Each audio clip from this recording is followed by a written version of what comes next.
Hello everybody and welcome to a brand new Elder Scrolls Online news video with me, Sherman. Today we're taking a look at the 5.3.4 patch notes for the Dark Heart of Skyrim with Harrowstorm DLC and the update 25. So this new thing introduces two new 4-player dungeons, Ice Reach and Unhallowed Grave, in addition to a number of items, sets, and collectibles. Our biggest focus for this update was further improving game performance with an emphasis on frame rates, stability, ultimately resulting in fewer drops in the game's frame rate. The combat changes you'll see support this goal, which can be read about more in this forum post. So if you check the link in the description below, it'll take you to this post here, and if you want to click on this one to read that, you can.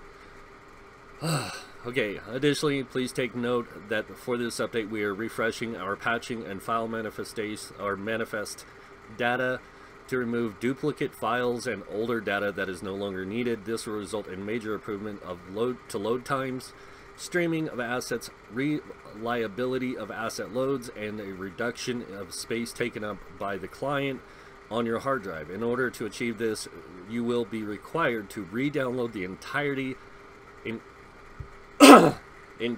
of the game. To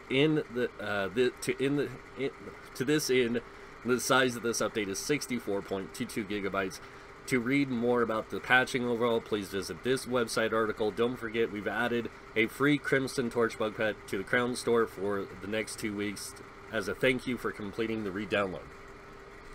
Now, I want to talk about this real quick because there's been a lot of people posting about having issues about re-downloading the game and stuff because of free space and all that. This has been known about for a long time, that we would have to re-download the whole entire game.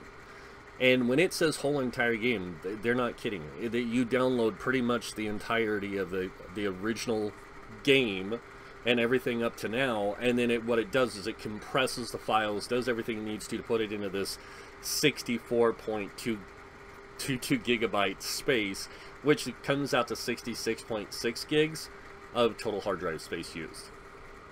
Alright, finally, starting tomorrow on February 25th, you'll be able to select Russian in the ESO launcher settings. Doing this will change the ESO launcher language to Russian. This only changes the language for the launcher, not the game. This launcher update is in preparation for ESO supporting Russian language text later this year. We'll be announcing the formal launch date soon, so stay tuned. So Russia is getting their own text language, and probably, I don't know if they'll get like the actual language like in Russian, but we'll have to see.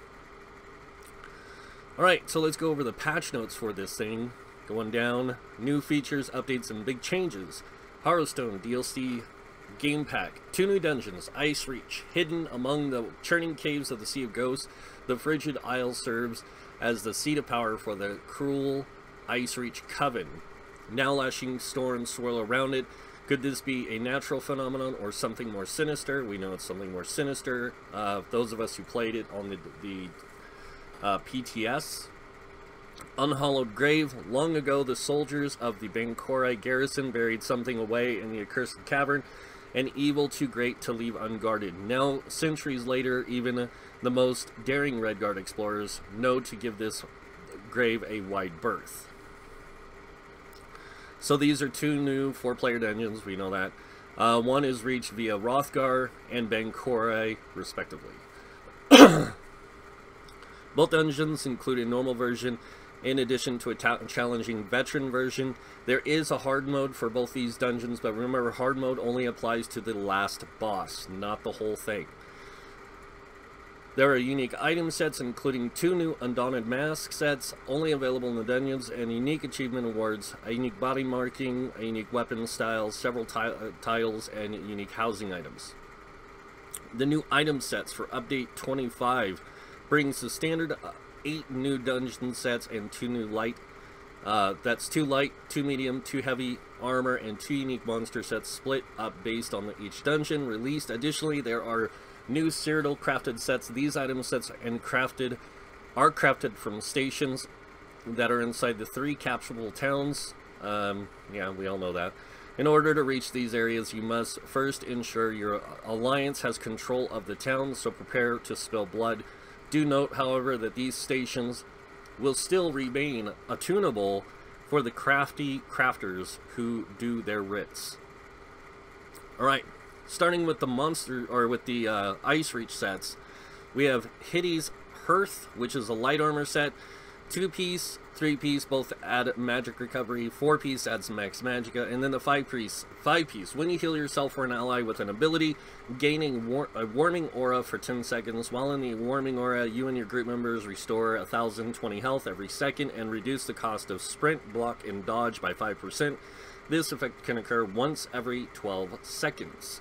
So, you get this warming aura for 10 seconds, and then 12 seconds... 2 seconds later, it can be reapplied. So every 12 seconds if you cast a heal, you're basically going to constantly be healing, which is really pretty good. Next up, you have the Titanborn Strength Medium Armor.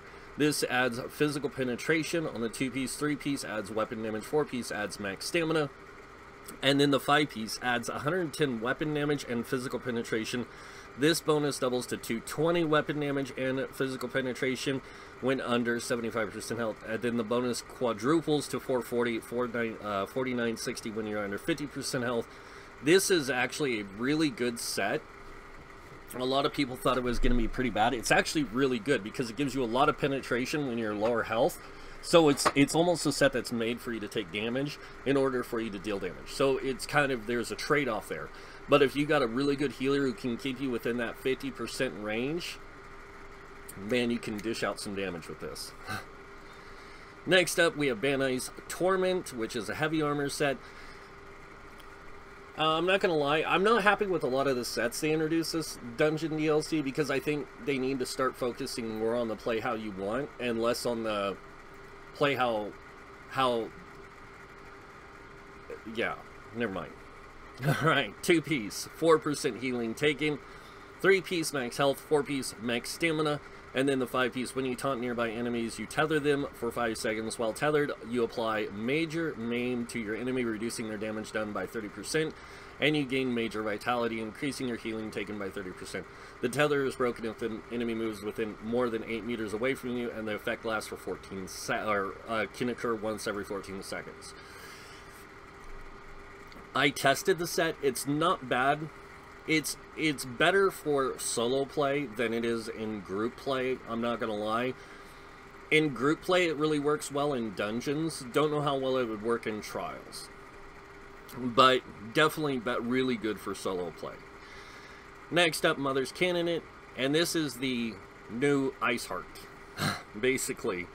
So this one, the 1-piece adds max magicka, and then the 2-piece, while in combat, casting an ability with a cast time or a channeling an ability grants a damage shield that absorbs 5,000 damage over 6 seconds. This effect can occur once every 6 seconds, and this set also restores 600 magicka when the shield is broken. So it doesn't matter when the shield is broken. If it wears off after 6 seconds, or it gets removed in the 6 seconds, you will always get the 600 magicka. Next up, you have the Unhallowed Grave, the Drigakin's Grip, and this is 2-piece adds max magicka, 3-piece adds spell pin, 4-piece adds mag recovery, and then the 5-piece, when dealing direct damage to an enemy, you will curse them, causing them to take 617 extra damage from all damage abilities. This effect can occur once every 9 seconds. So when I was testing this seemed to apply for the duration of 9 seconds. And then if you kept dealing direct damage, could keep dealing direct damage, it would just keep this constantly applied. So they were non-stop taking this 617 extra damage, which isn't bad because it adds to all damage types you deal to them.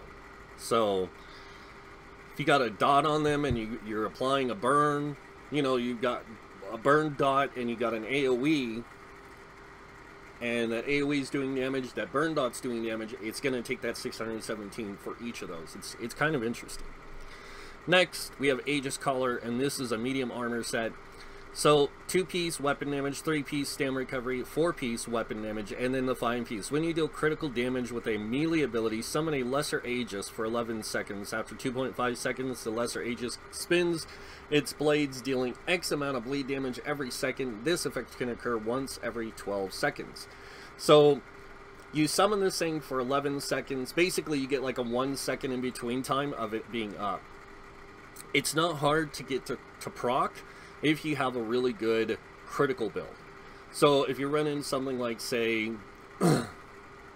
Hundings or the, trying to remember the name, the Berserking Warrior or Advancing Yodokai, you're wearing either of those sets or any set that has 2 crit on it and something else. This is a great, goes in great combination with it because it allows you to summon this Lesser Aegis, and it works out pretty well.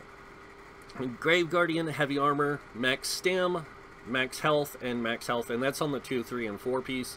And then on the 5-piece, summon a stone aura when blocking, hardening you and your nearby group members, increasing your physical and spell resist by 4430. Now, this doesn't just work with blocking with a shield, guys. This works with any blocking. So you can use this. This is another one of those great solo sets for those who like to solo with sword and shield or even an ice staff. It's incredibly powerful set. So next we have Jolner's Nightmare. It's a monster set. It adds spell damage, and then on the 2-piece, dealing damage with a light attack puts a bone stack on your enemy for 5 seconds. You can only apply 1 stack every 1 second. At 5 stacks, an undodgeable skeletal hand attacks the enemy after 1 second, knocking them into the air and stunning them for 3 seconds and dealing X amount of, well, it says 14,500 magic damage. It cannot, if they cannot be stunned, an enemy that has reached 5 stacks cannot gain bone stacks for 3 seconds. So, next we have the Cyrodiil crafted sets. So we have Critical Reposit, which is located in Vlasteris.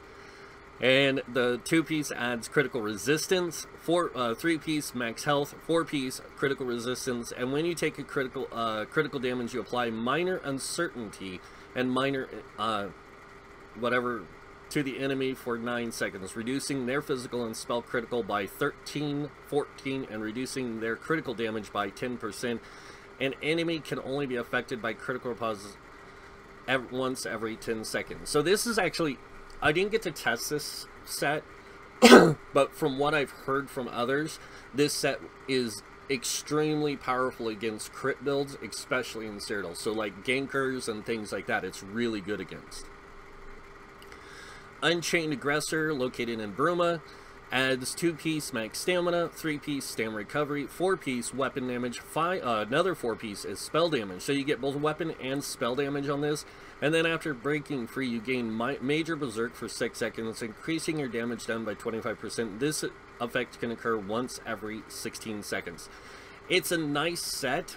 Again, what I've heard, it's a nice set, but because of the 10-second delay between activations, it's not that great. And it works for both Magicka and Stamina, it doesn't matter. And it works really good on hybrids. But that 10-second delay can really mess with you, so.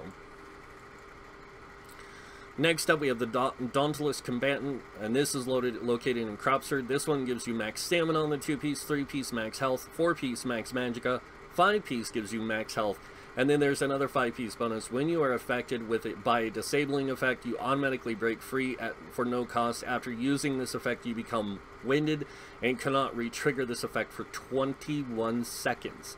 Now, it's an automatic break free. It doesn't account for your other break free. So you can technically break free twice, but the first time it's a free, no cost break free, and it just breaks you free automatically, and then 21 seconds later it can be reapplied, but you can still use your break free. It's not a bad set, especially for the more hybridized type, I don't want to say tankier player, but more upfront warrior player. So new collectibles and dies. So several new collectibles can be obtained by participating in the new Harrowstorm dungeons or Harrowstorm dungeons and completing various achievements. The Lyris Ice Reach Battle Axe outfit style is earned by completing Ice Reach Conquer achievement, accomplished by defeating all the bosses in Ice Reach on veteran difficulty. And then the Blood Rune body markings are earned by completing the Unhallowed Grave Conquer achievement, which is completing a veteran difficulty. And then the Blood Rune face are earned by completing the Knock Knock achievement, acquired by discovering Vora's Sanctum in the Unhallowed Grave dungeon and killing the beast found there. Now this one, there is guides out there for how to activate this. It's pretty cool. I never got to do it, so. And then the Wickerman Mishap emote is awarded by completing the Harrowstorm Explorer achievement, accomplished by entering either the Ice Reach or Unhallowed Grave dungeons. And then Frozen Blood Dye can be obtained by completing the Harrowstone Delver achievement for completing both dungeons on veteran difficulty. And then there's some new achievements and titles.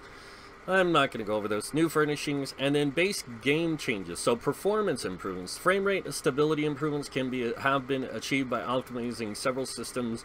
This means you will now encounter fewer drops in frame rate, maintaining a smoother display of motion on screen.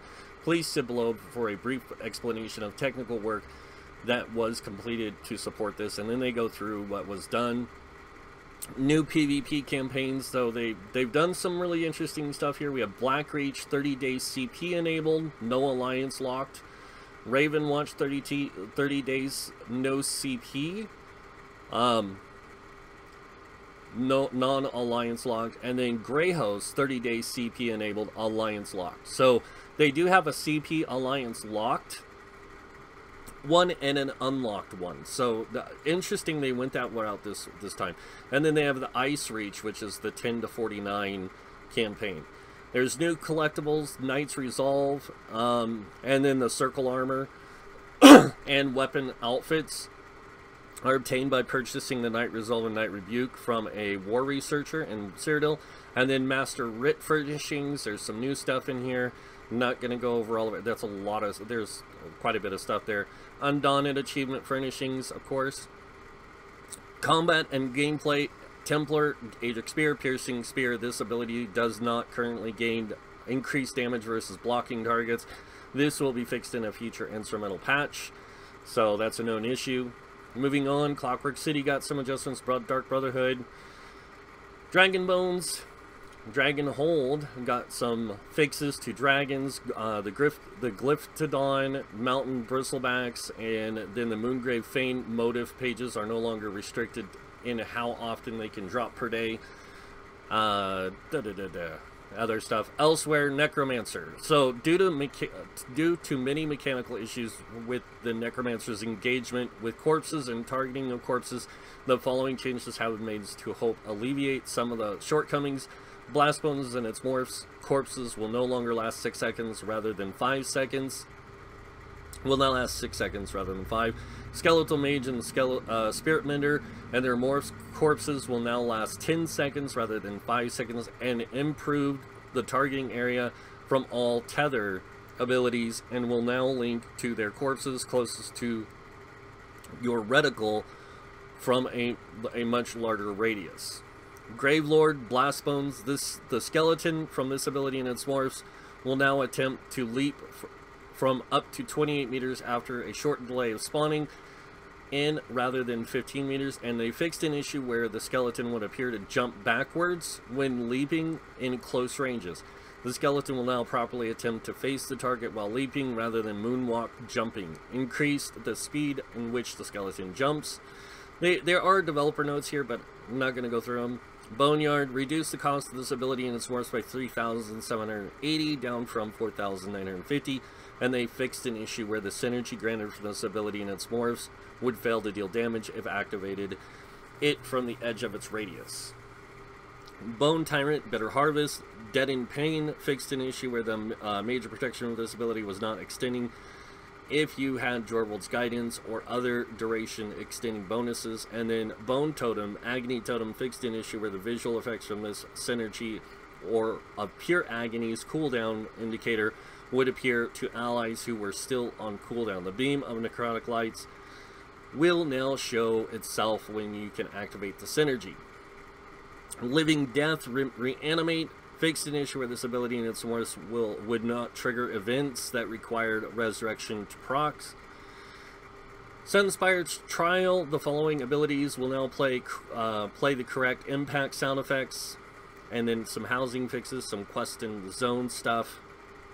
Horns of the Reach fixes or adjustments. Morrowind had some pretty big changes to Halls of Fabrication trial. It sounds like they're trying to make it more accessible for people.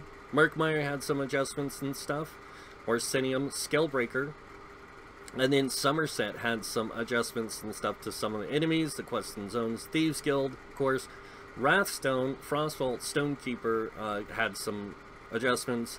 And then combat and gameplay changes. So they updated the block to be calculated more efficiently by the server, similar to sprint sets and passives that key off of block or while blocking while bracing, now more accurately update as you transition between actively blocking and not. Overall, the core block behaviors are untouched between mechanics and cost. We will be monitoring the forums and other areas of feedback and bug reports, so please make sure to provide feedback on the change if you run into any strange behaviors or have questions. If you guys didn't know, also in the game there is a /bug option. So if you type in /bug, it will pop up with a thing that allows you to submit bug reports or feedback on certain things. Remember to use that for things like this. Activating block while animating an ability or attack will now blend the animation more fluidly instead of completely obfuscating the attack. The core mechanics to block canceling remain untouched, but now display more of the previous attack's animation before your character's animates the block. Note the visual effects for blocking appear as soon as you block, as officially activated, which has been untouched in terms of how long it takes to activate. They fixed an issue where you could avoid activate block when you didn't have enough stamina to block the next attack. Attacks that reduce stamina to 0 to remove block, you successfully mitigate the effect in some cases, which were secondary effects, blah blah blah. Attacks that occur reduce your stamina to 0, continue to remove block after you successfully mitigate the effect. Effects that normally would affect mitigate via block through this scenario will no longer cancel their effects since your ability to block has been removed. Lots of fixes. Bash now properly cancels channeled abilities when you do not have a target to successfully bash. And the following thorns or damage return based abilities now have 7-meter range on their effect rather than infinite ranges. So spiked armor and its morphs, living dark snare, and spiked bone armor. Summon pets from player abilities such as summon and stable familiar will now behave more consistently with other abilities when entering deep water. I'm not even going to go through this. So a lot of things here. Off balance will now properly update its size against varying target dummies. Updated off balance to behave more consistently across the content of the game. Off balance now lasts 7 seconds from player sourced abilities and sets. Off balance is no longer reapplied to a target for 15 seconds once the original source of off balance ends. This cooldown is displayed as a debuff on the target once they are affected. Off balance is no longer consumed on targets with heavy attacks or abilities, and note these rules may be irrelevant in some areas such as tutorials where the core focus is teaching the behavior of what off balance does. Buffs and debuffs. Major and minor heroism. These buffs will now only grant ultimate while in combat. This prevents these buffs from keeping you in combat longer than intended.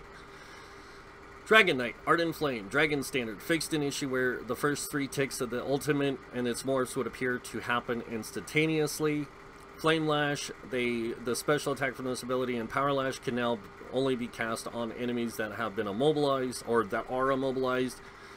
Draconic Power, Dragon Leap, this ultimate will now properly animate its leap on targets regardless of its range, resulting in more overall reaction time for those on the receiving end of the DK dumped. Protective Scale, this ability now grants damage mitigation to abilities more appropriately described in the tooltip. Earth and Heart, Helping Hands. This passive no longer triggers off stamina costing Earth and Heart abilities, namely being Stone Fist and Stone Giant. And that's because it's supposed to trigger off of Magicka-based abilities. I think. Still a little fuzzy on this one. This one always gets me confused. Not gonna lie. Molten Weapons, Molten Armaments, fixed an issue where the major brutality granted from this ability could fail to apply to group members in certain situations.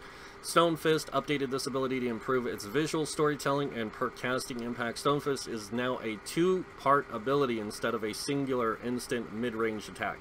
Activating this ability will now stomp the earth, causing you to deal damage in an area around you after a short cast time and generating 3 charges of the ability. Activating the ability again allows you to lob one of the earthen spheres around you to an enemy from up to 28 meters away, and the base ability no longer has a stagger mechanic, but instead the final charge will stun the enemy hit upon dealing damage. They reduce the cost of the ability to $22.95 from $34.43. And then Stone Giant, this morph retains stagger in the form of causing the targets affected by the ranged attack to take additional damage, and they increase the damage taken per stack to 65 at rank 4, up from 45, and this morph no longer applies stagger to enemies hit by the initial cast to help improve the impact of landing the cast time. Lots of stuff there. Nightblade Shadow, Consuming Darkness. They fixed an issue with the synergy granted from this ability, and morphs can only be activated from a certain health threshold. Thank God. Path of Darkness fixed an issue where the visual effects from this ability could persist longer than intended. Sorcerer, Daedric Summoning, Summoning Unstable Familiar. They reduced the cost to $35.10 from $4,500. And Storm Calling Bolt Escape fixed an issue where the absorption field could persist longer than intended. Lightning Splash, they reduced the cost to $37.80. And Overload, they fixed an issue where, yeah. Okay.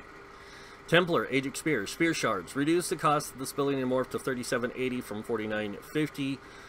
Dawn's Wraith, Nova. This ability and its morphs now have a negative telegraph, so you can properly tell the heavens are being called down to protect you or smite you.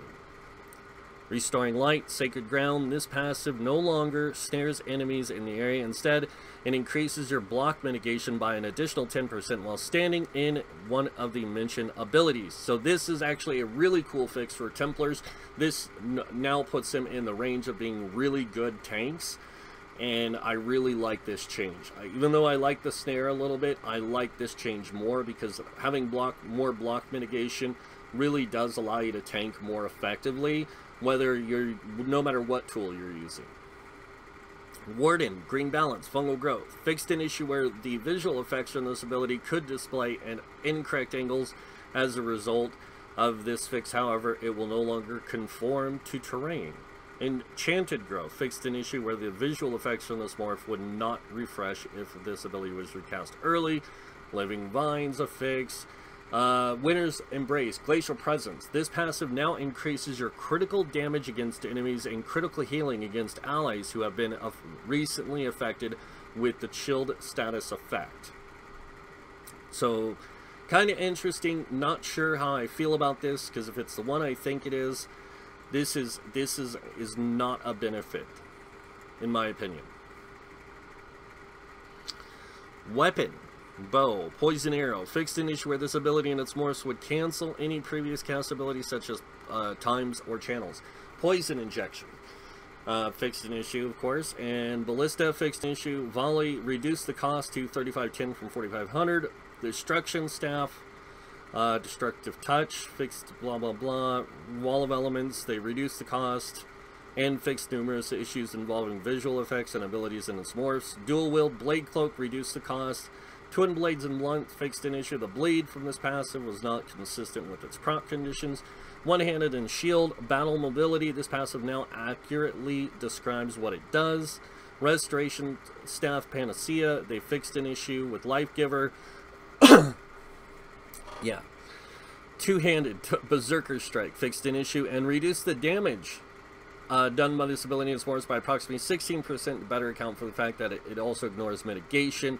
And then Berserker's Rage, they fixed an issue where this ability didn't grant immunity to snares and immobilization. Heavy Weapons, fixed an issue about the Bleed from this passive was not consistent with its proc condition. Uppercut, Dizzying Swing Morph. This morph now stuns enemies who are already off balance, and enemies hit by this ability that are immune to off balance are now snared for 40% for 2 seconds. This is actually a really cool change. Works out really well in PvP, but the 2-second snare is nowhere near as bad as what people make it out. Like, if it was a 5-second snare, I could understand, but this is 2 seconds. And I'll admit, a lot can happen in 2 seconds, but still. Heavy Armor, Unstoppable.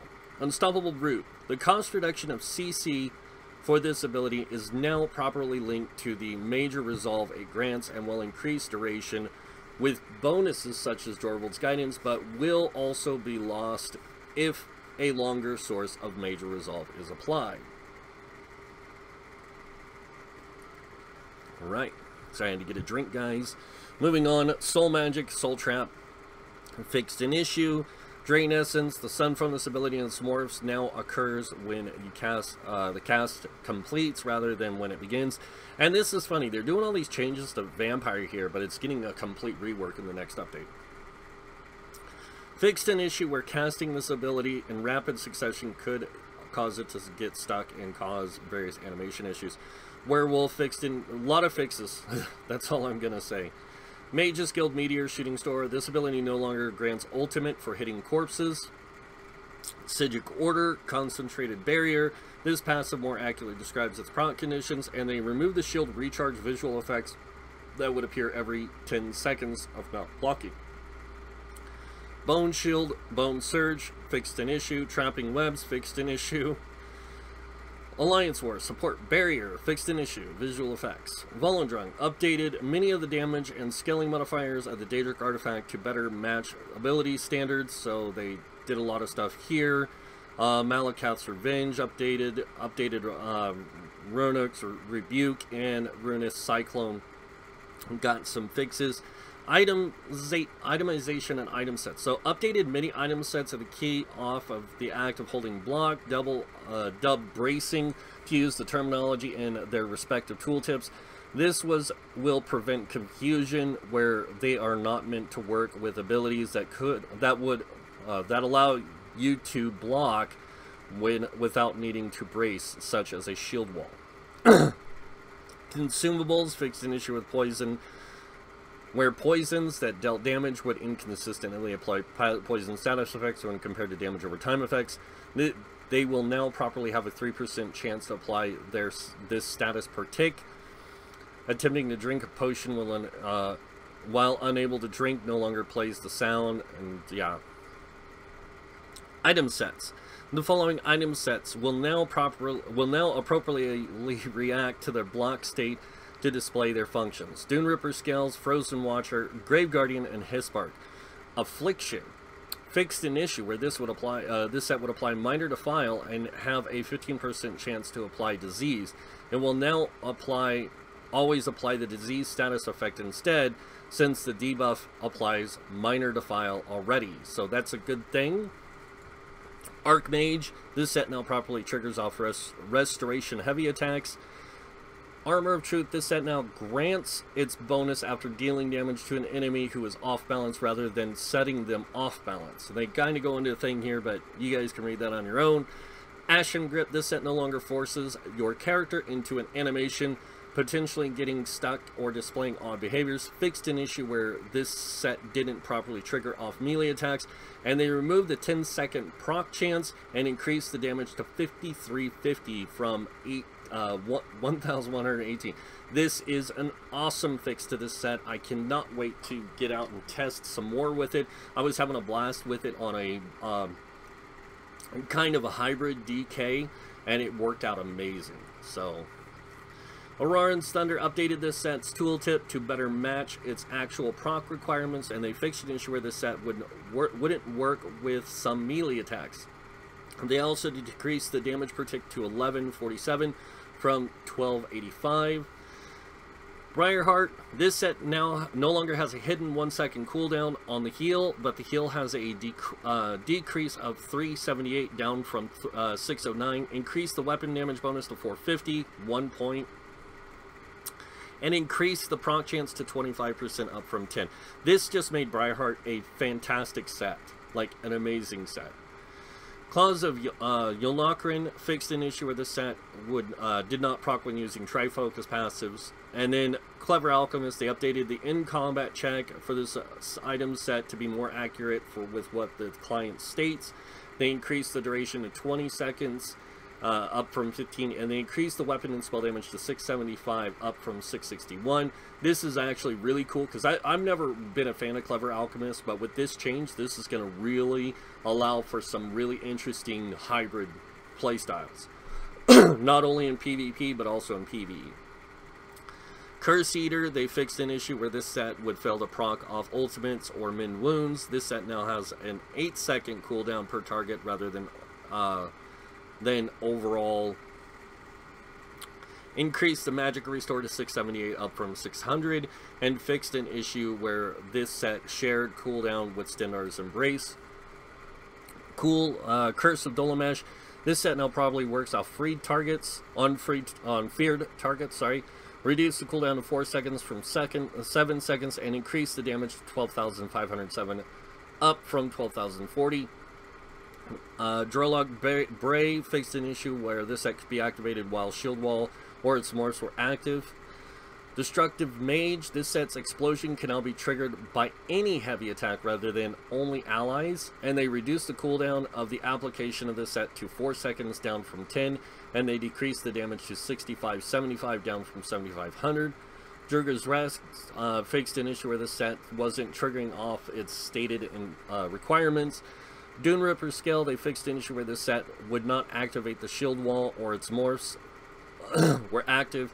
They increased the amount of armor it grants to 5310 up from 4300, and Elfbane got some pretty interesting things. So they fixed an issue where the set properly applying to some tooltips. They increased the duration to 5 seconds up from 2, and they fixed an issue where this set was not increasing the duration of Firewall and its morphs.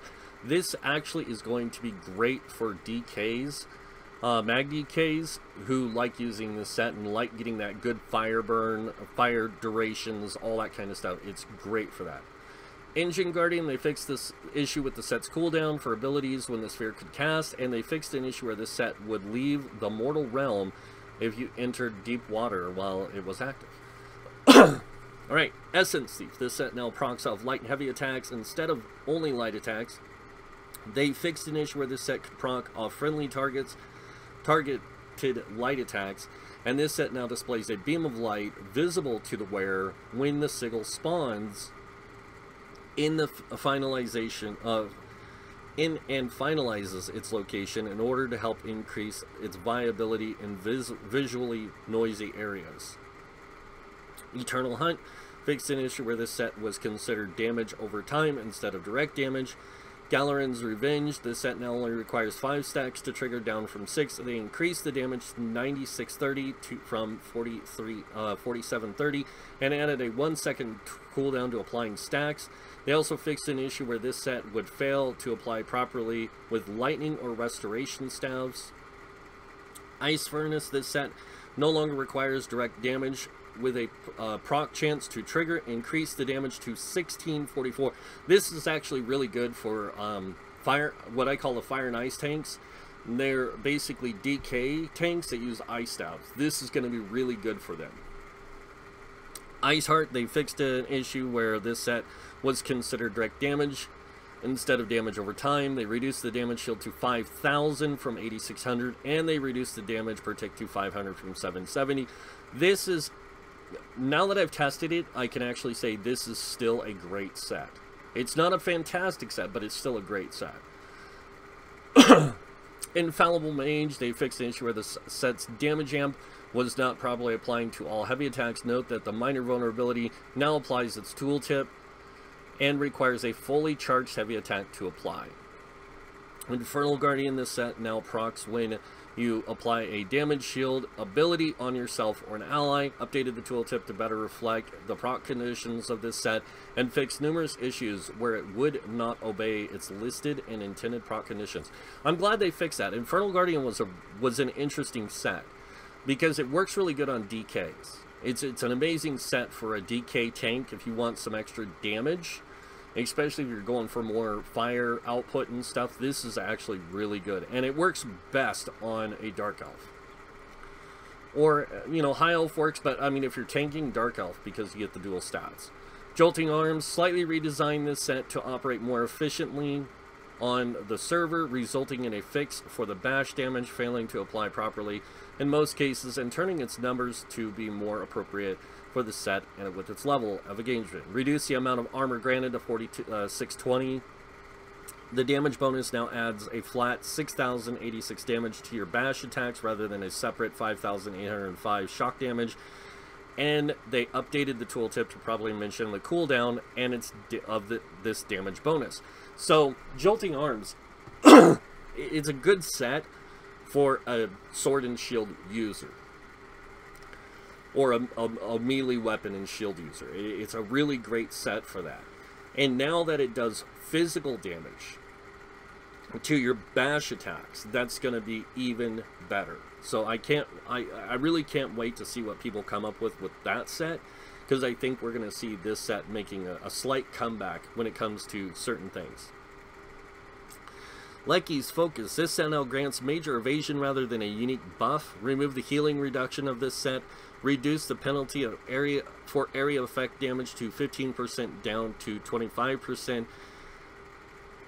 Need to check that one. I didn't really look at it on the test because I was looking at other things. Mulligan, reduce the cost to increase penalty to 8% down from 20.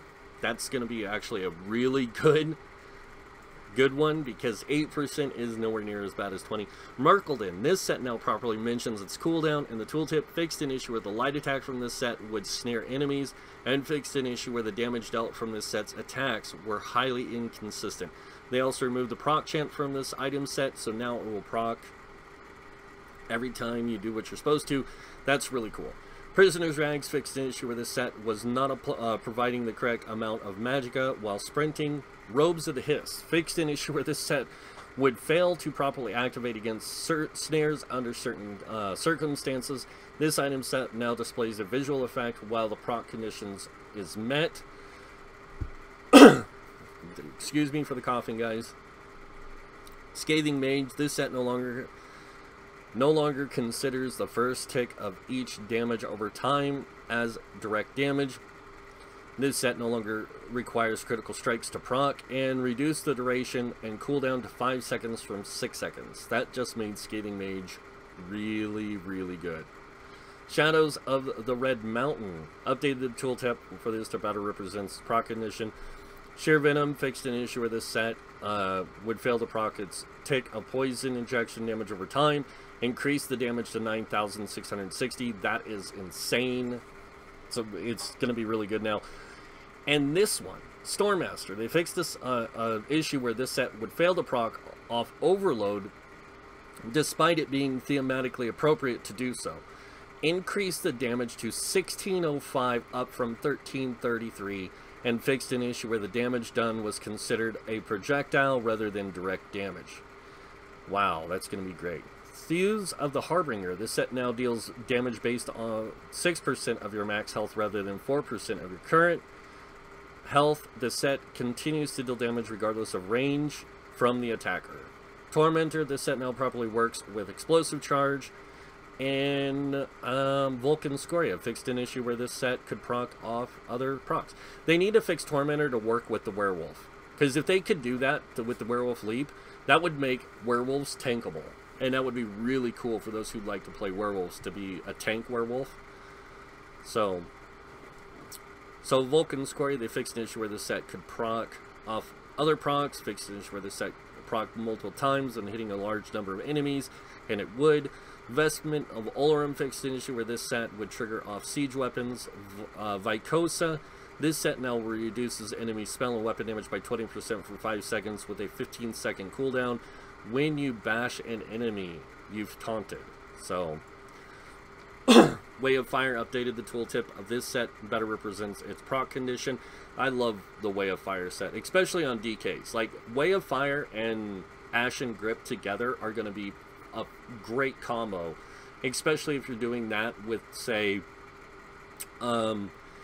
you know, Vulcan Scoria, or you're using it with, say, Infernal Guardian, those three in combination are going to be crazy. Wild Impulse, fixed an issue where this set's damage over time could not stack for multiple players.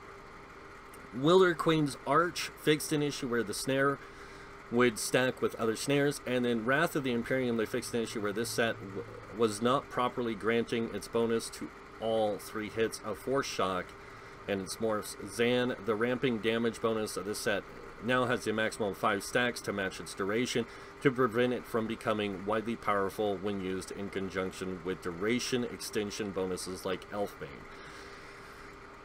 It's still an OP set. It will be for a long time. Alright, fixes and improvements to base game stuff. Battlegrounds, you can only queue now as a solo player in the Battlegrounds. They reset the Battleground matchmaking ratings for all players. All game modes for aid, whatever, are now using the initial launch version of the map. And they fixed an issue in Eld Angvar where the character could access locations, shouldn't be able to.